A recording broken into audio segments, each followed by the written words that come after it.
But I've now run into the biggest problem of them all, and that is the windscreen.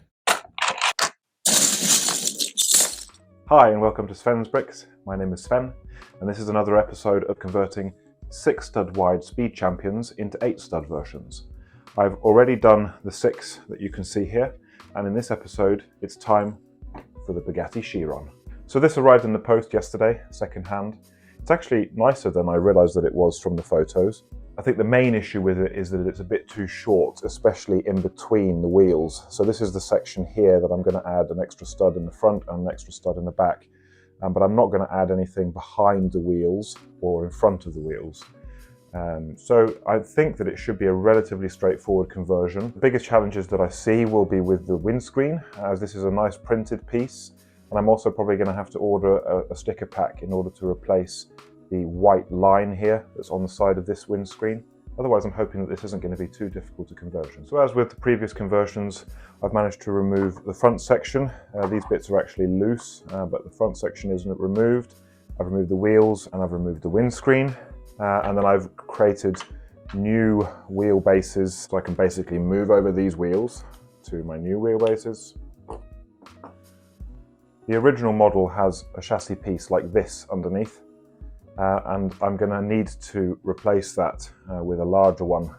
And the reason I need to use this as opposed to one of the newer chassis pieces with the studs on the side is because of these sloped parts here on the side. They won't fit on because they need to be on studs on the top building. So that's a little bit of a shame because it means that our figure will need to sit centrally in the car once it's done. But I think it will create the best look on the exterior of the car. The front of the car I'm going to tackle in 2 sections. So I'm just going to carefully remove that entire front bit there and place it down. And then I'm going to extend the width of this part using the pieces on the table here. Because I'm going to extend the length of the car, I'm going to replace the dark grey bit with 2 of these because you can't see them anyway, so it doesn't matter about the colour. I'm going to replace the 2x3 plate in there with 2 lots of 2x4 plates for the same reason.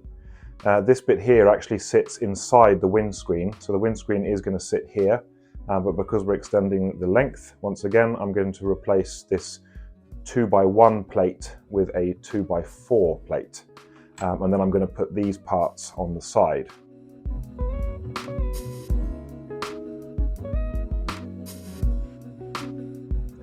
So that ends up just like that.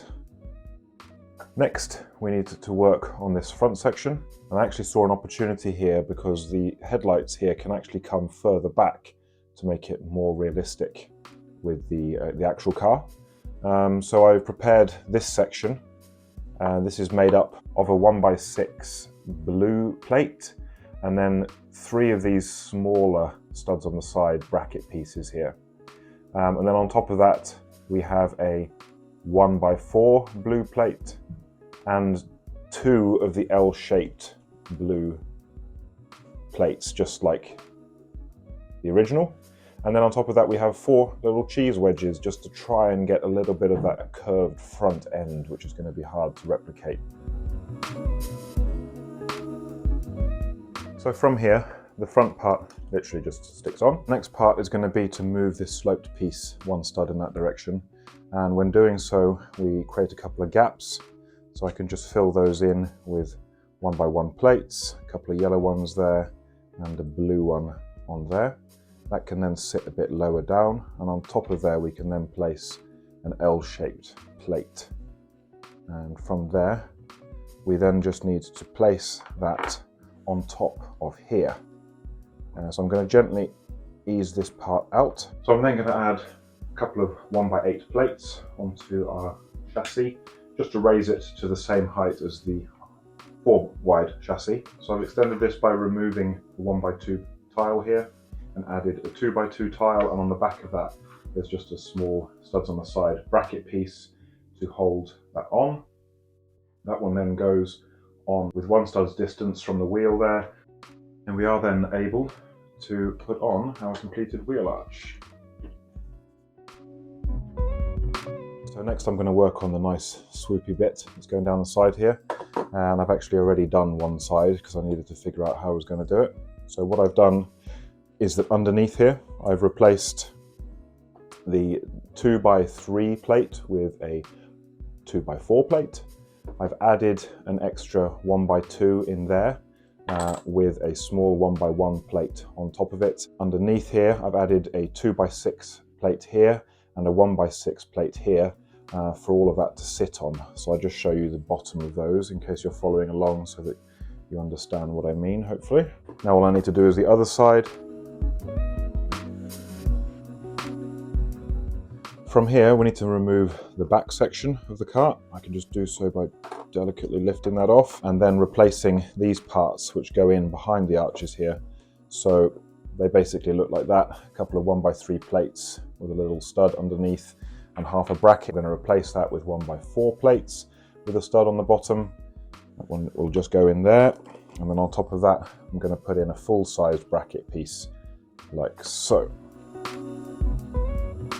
We can then quite simply move our man across with his steering wheel and replace the 1x2 plate with a 1x4 plate behind the double cheese slope in there. From here, I'm going to add a 2x4 plate to our wheelbase. That one then sits in like that, and we should then be able to lift carefully off wheel arch from the original build and place that one on there. Just do the same thing for the other.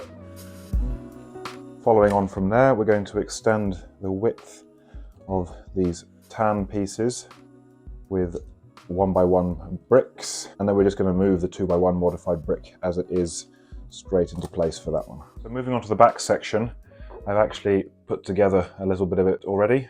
So I've replaced the 2x4 plate with a 4x4 plate. I've replaced the 4 long plates with 6 long, 2 long with 4 long, and there's a 2x4 plate that I've replaced with a 2x6 under there as well. So basically from here I'm just going to start transferring the parts from the original build across and adding a few of my own.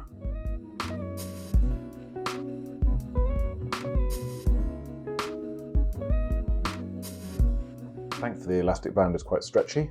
So there we have the completed back part. That should then just clip in here. Now I've just realised that these grey bits are in the way, and actually this whole section here needs to come back a stud. So these grey bits need to be lifted out, and we can replace those with black ones because we're going to need those grey bits for the engine. We can push that back a stud like so, and then I'm going to add a couple of 1x1 tan plates there along with a 1x8. And that will sit on the top there. I may need to just redesign the cabin a little bit afterwards. And then we can fit these back in, which are our engine bricks. Okay, and then from this old section, I can just start transferring pieces across here. So this very back section with the spoiler on top, I'm basically going to add a 1x8 plate and replace the 1x6 underneath there along with an extra slope piece. And then for this angled plate underneath here, I think it's going to work to replace it with one of these rounded 6 wide versions. So that's the plan. And then I'm going to add an extra double cheese slope to it and a couple of extra black studs underneath, and it should come together. So that's what we ended up with. Obviously the spoiler's too short at the moment. I'll have to fix that in a moment. And that one's pretty straightforward. So we should be able to put these together now, like so. And then that should go on. We're going to need to pull the elastic band out a bit here to get behind the little black studs that I've added. From here, all we've got left now are these small engine details. I'm going to add a 2x1 plate to each of them just to lift them up a little bit because they were sat higher before. And they then just go in place like so. And then I'm going to add a couple of these slope parts with 1x1 plates underneath on the outside there. So that looks pretty good, but I've now run into the biggest problem of them all, and that is the windscreen. Now the issue with the windscreen is not only that I don't have an appropriate part, but that I actually don't think that there is an appropriate part. This one might look alright if I put it on like that, and it's probably the closest to the Bugatti Chiron's sloped windscreen on the sides. However, they don't make this with a black roof or a blue roof, so that one's kind of out of the question. I could consider a totally transparent one, but it's not going to look right. The other option I have is the type that I've used for the Porsche 911. That one is way too upright for the Chiron. It's a much more sloping windscreen, so that one's also out of the question. That really only leaves me with this one that I've used for the Corvette and for the Fiesta and for the Mercedes-AMG GT3. But if I put that on, it's going to be a stud too high. What I'm going to need to do is to drop all of that one level down in order to get the windscreen in there. Not entirely sure it's going to look right once I'm finished, but I think it's going to be about as close as we can get. All right, here's the completed model.